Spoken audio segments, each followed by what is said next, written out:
As one Crookshank, the one and only Move Swiftly speaker, checking in for a daily Move Swiftly thought, giving your perspective on teamwork that you will not get anywhere else. So we do not teach you how to rise to the occasion. We teach you how to fall to your level of preparation. All right, so here we go. Let's go. Let's effing go. All right, I'm working on them. LF, we'll go LFG, exclamation point.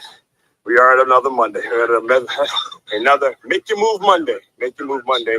Every single Monday over here on the Move Swiftly platform, we start off with something called a Make Your Move Monday kickoff question, meant to spark dialogue, meant to put you on the right track, meant just like the start of a football game, meant to start off the week on the right track and making sure you're covering the bases and you're doing what you need to do to continuously develop yourself along with developing your business and developing your team. We're all about employee development over here in the Move Swiftly world. All right. So the question is, we're going to get right into it today. The question is, how do you mentally adjust? Now, in about an hour from this recording, I'll do a deeper dive on what I mean by that when it comes to how I came up with the topic. Just understand, I'll give you kind of the basics, the macro view of where this question came from. It came from a place of real anger, like real infuriation that I was dealing with several colleagues just not even a full week ago now, just a couple of days ago. I was incredibly upset with some of the things that were said and decisions and the things that I said and how they were responded to and all that kind of stuff. And, you know, I had a moment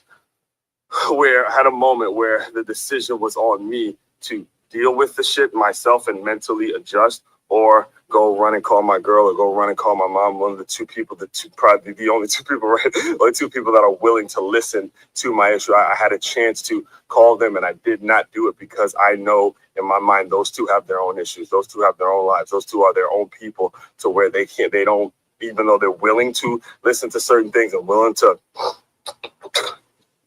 listen to me vent about certain things, I can't be the man that I want to be in their lives. I can't be the person that I want to be in their lives if I take this opportunity and I continuously drain them of their energy because of some shit I'm going through. So what I did is I just gave myself a couple laughs. I screamed, I cursed, I got it all out. And then I came up with the solution and I saw the positive and the silver lining in the situation. That's where this question is coming from. That's where this entire week's theme is coming from, is how do you mentally adjust? And are you doing it in a way, where you're taking other people's energy, taking advantage of the fact that there's a certain person out there that's willing to listen to you vent? Or are you, manning the fuck up and working on the language? Are you manning the F word up and saying, hey, look, I know I got to deal with my situation in a way in which I can still be the person I need to be to the most important people in my life?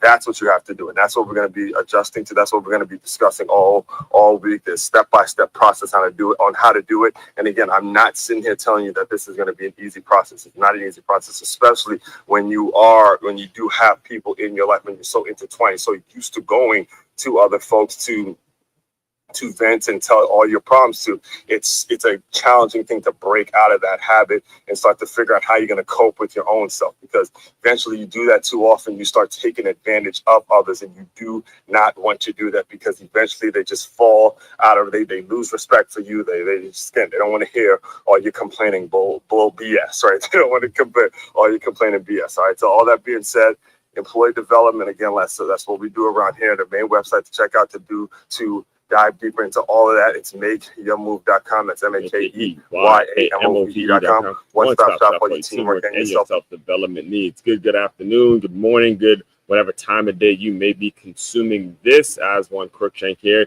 you're your one and only Move Swiftly speaker, former Division I college football player, and current 6-time published author and educator. Man, it feels so good to finally say 6-time published author and educator, because the book, I got the cover right, got the outlook of it right, and again, I have how it's going to be sold and what the process towards getting it into the hands of the people that I need to get it in the hands of. It's all ready to go. The pre-sales will be ready within the next 10 days for the latest. Going into, let me look at my calendar real quick.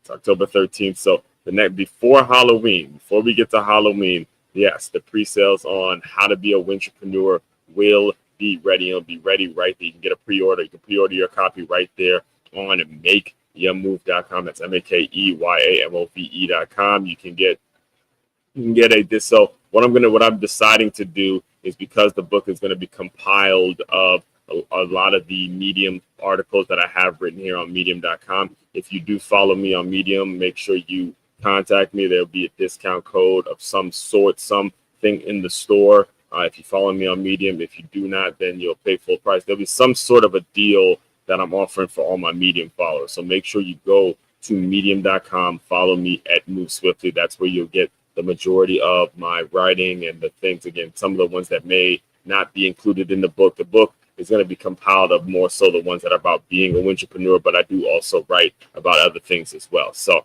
all that being said, again, my main thing, what we do around here is all employee development, everything employee development. That's what we're about. And if you're interested in hearing more about that, again, the website is right there on the screen. It's makeyamove.com. It's makeyamove.com. The teamwork, all that, all the information is there as you go. All right. So all that being said, let's get into today's content and what we're going to be discussing throughout the entire week. How do you mentally adjust? And again, like you heard me say on today's Move Swiftly Thought, how you mentally adjust is absolutely the key. It's absolutely the key to bringing in and getting the right people, the people that you need in your life to take your shit to the next, or take yourself to the next level. Is you have got to make sure you're not draining folks. You're not draining folks with your problems. So where, yes, if you meet someone, if you have a friend, you have a significant other, you have a parent, you have a family member, you have whoever it is willing to listen to your problems, that's great. That's 1000% great. Here's my advice to you.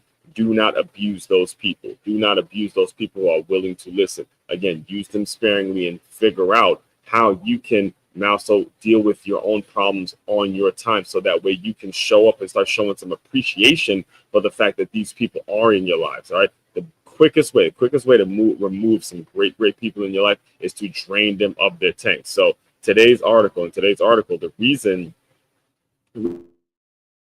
this image is because this was actually a workshop that I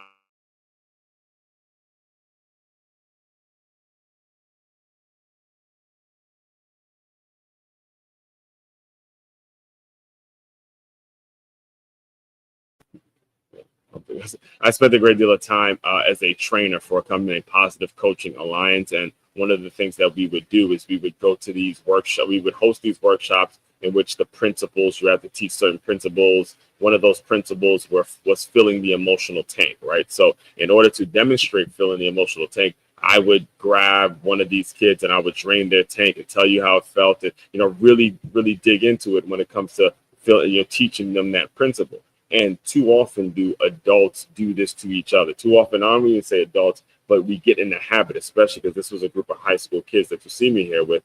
Too often do you get the habit in high school of draining somebody else of their tank, draining somebody else of their energy, draining somebody else with your problems, and not thinking to yourself, how do I develop myself on my own? How do I get through my situations on your own? So that way I can attract people, and people eventually want to provide an actual realistic, sustainable solution. See, that's the key. When you have people in your life that just tell you some bullshit about what you want to hear, and we're gonna be diving into this Wednesday when we talk about what it means to be an entrepreneur. But when you have people in your life that are just simply yes men, and they just are trying to kind of content with you being in their life, and with them being in your life, or however you want to juxtapose it, then you run into problems because they're constantly going to drain you of your tank. Now, when you have the mindset of I'm going to do everything I can, now just granted knowing you're not going to get to wherever it is you're trying to get to, you're not going to get there on your own, but you can damn sure try. You can damn sure figure out how you can get as far as you can on your own. Then people start coming into your life and they want to offer solutions. They want to offer resolutions to whatever issues you have. And then on the flip side, literally in the same direction, you're going to run into people who have those same exact problems. All right. So you got to get it in your head mentally that you are going to figure out how you can fix your problems as you go along, and be smart enough and be resilient enough to pick up the information as you go. Because I'm going to tell you now, everything that I'm telling you is not easy. All right. So LFG, I'm going to read the article directly, and then we'll adjust to it, and then we'll again react to it. My goal from here on out, as far as the live streams, all right, is I've now been diving into the live stream game myself. I don't call myself a regular YouTuber because I just don't have the time to go 3 hours straight on a live stream like some of the YouTubers that I watch. Some of them are able to spend a whole 3 hours out of the day just reacting to stuff and being live, and basically they're on TV. I don't have the time to do that. What I have decided to do with the live streams is go Monday, Tuesday, Wednesday. We'll do a 20-minute session, and then again, my thing is medium.com. Make sure you follow me on Medium, and make sure any business owners out there, if you are interested in employee development, make sure you get in contact with me. So I'm putting that's as we're getting into our finals. We're in the middle of our final quarter going into 2026. That's where my focus is, because that is the business I'm in. And that's another conversation for another day in terms of understanding and knowing what business you're actually in, so you don't waste hours upon hours doing stuff that are not actually conducive to your main thing. But we'll talk about that on another day. Maybe I'll jot that down for next week's topic. Anyway, so LFG, commonly known as Let's Fucking Go. It's I love the LFG. Speaking of football, I love the LFG award that Tom Brady has. Tom Brady has this award where it's LFG. It's commonly known as Let's Fucking Go. He has it. So I had to put that one up there. Anyway, let me get to the article before I start talking too much. All right. LFG, commonly known as Let's Fucking Go. It's time for another week, which means here on the Move Swiftly platform, it's another Make Your Move Monday kickoff question. Here it is. How exactly do you mentally adjust? All right. So the moment that sparked this week's theme. Last week, I learned an incredible lesson that I'm obligated to pass along. Last week, I learned an incredible lesson that I'm obligated to pass along. One that shaped this entire week's theme. It was last Wednesday. I was infuriated all day long. I was a part of conversations, both personally and professionally, that I didn't like. I won't bore you with every detail because that would defeat the purpose of this article. Defeat the purpose of this article. I need to pause right there. I would need to pause right there.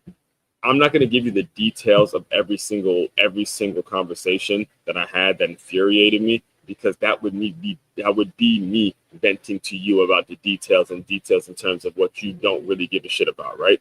It's important that I explain to you what infuriated me so you understand how I reacted to it and how I challenged myself to do something different, but giving you the details. And this is a lesson. This is what I'm teaching you as I'm going. The lesson is, if you need to vent to somebody, or if you need to get something off your chest, you don't need to bore certain folks with the details if they're not asked. Now, if they're asked about the details, then you give them the details. But if you just want to have a conversation, you need to hear the perspective of somebody else, then sometimes, and in many cases, you shouldn't be boring them with the details. All right.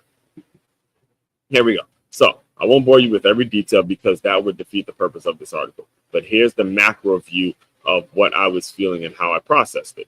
Professionally, as an educator at a startup school, I'm asked to wear multiple hats: teacher, sport and fitness coach, site director, even bus driver. And honestly, the amount of things I do often go unappreciated by former peers, mostly females. That's an important distinction. All right. So former peers, when I say peers, I don't mean coworkers. So there's a difference. Here's the difference. And this is the way I'm defining it for you. A peer is somebody that you actually look at and say, hey, I can befriend this person. This is the kind of person that I would be social with, and you want to hang out at a bar or go to a movie or whatever, do something fun, go to a party, whatever it is. That's a peer. That's somebody, you could see and you can hang out with. I work with none of those people. There's literally one person in the entire building that I look at as a peer. Now, again, I'm professional enough and I love my job enough to be able to do my job to consider people who are coworkers. Now, coworkers, that's a different story. I don't give them my personal time. I don't really particularly want to give them my personal time, but you respect the job enough to do your damn job, do your job well enough to where you can do your job in a way that makes everybody better around them. All right. So that's the difference. There's peers and then there's coworkers. All right. So it goes underappreciated by former peers. So they're mostly female. These are people that I've been knowing for years now that I looked at as maybe could be peers at one point, but after Wednesday, it's like, no, these are strictly coworkers and I'm absolutely done with it. All right. So anyway, that's an important distinction. That Wednesday, after a meeting where my points were completely shrugged off by a room full of people who didn't seem to value the effort I put in, I still drove the bus for a field trip. I made sure it had gas. I kept everything on schedule, and yet not one thank you. Instead, I heard complaints about how teachers had to cover while I was gone.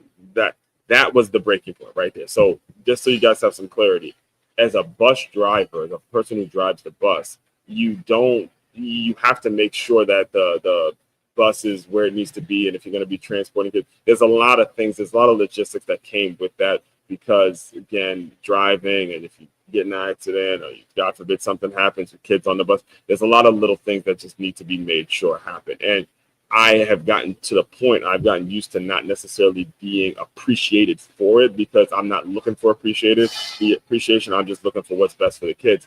But when I have to deal with complaints about not being able to be in the building because I was doing something for the bus, that's where I reach my breaking point. All right, just to say it in a term that you guys would understand. I reach my breaking point when I get to a place where I just can't be right. At some point, it's going to be, you're always going to be complained about, right? So a few months ago, in the same situation. So and this is not something that's new. This is something that has happened regularly. So I've gotten used to it. So just a few months ago, and this is where this is where the lesson comes in to recognize the growth in yourself.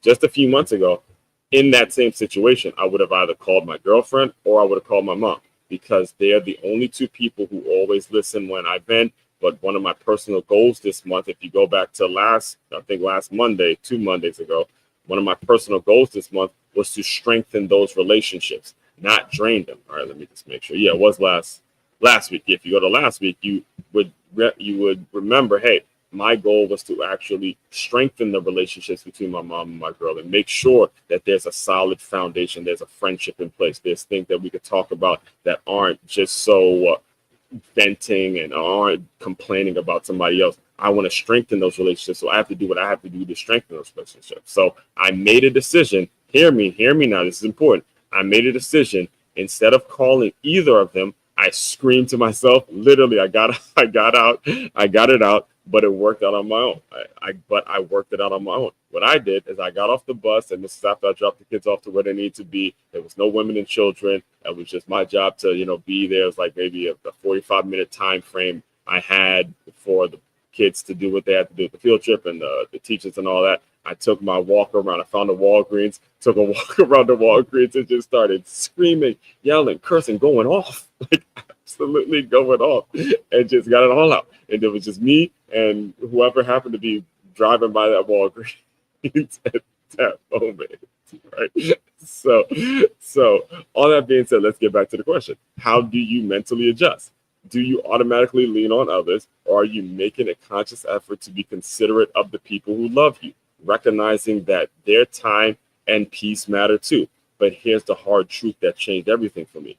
The people who care about you are not your therapist. I've heard my girl say that on so many different occasions with so many different situations that, she probably doesn't realize how many times she said it to me, but she's right. She's 1,000% right when it comes to that.